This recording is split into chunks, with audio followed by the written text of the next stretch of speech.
आहे अगारोचं electric rice cooker. 8 in cooking mode आहे. 24 hours प्रीसेट टाइम आहे. टायमर आहे आणि कीप वॉर्म फंक्शन सुद्धा आहे. इथे इलेक्ट्रिक पॅनलवर तुम्हाला सगळ्या गोष्टी कळतील आणि युजर मॅन्युअलमध्ये तुम्ही वाचल्यानंतर सगळ्या गोष्टी तुम्हाला समजण्यात सुद्धा येतील. हे मेजरिंग कप आहे, स्पॅच्युला आहे, त्याच्यानंतर इथे जे आहे हे सूप लॅडल आहे, सिरामिक कोटेड बाउल, त्याच्यानंतर स्टीमिंग बास्केट सुद्धा आहे आणि यामध्ये तुम्ही low carb rice, continental rice, porridge आणि मोमोज सूप ह्या सगळ्या गोष्टी बनवू शकता. रिमुव्हेबल कंडेन्स कलेक्टर आहे इथे आणि इथे ही 3 पिन जी आहे दिलेली सोबत ती आपण लावून राईस जो आहे तो बनवायचा आहे. त्यासोबतच रिमुव्हेबल स्टीम वेंट सुद्धा आहे, हा क्लीन आपण करू शकतो. हे अशा प्रकारे ओपन होतं आणि त्यानंतर क्लोज सुद्धा होतं. आता आपण याच्यामध्ये राईस बनवणार आहोत.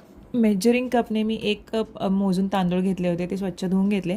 त्यानंतर स्टीमिंग बास्केटमध्ये ते टाकले आणि त्याच्यानंतर त्यामध्ये 2 कप मी पाणी घातलेलं आहे. त्यानंतर ते सेट केलेलं आहे टायमर. मॅन्युअलमध्ये सगळे टायमर दिलेले आहेत. 10 मिनिटानंतर इथे भात जो आहे तो तयार झालेला आहे.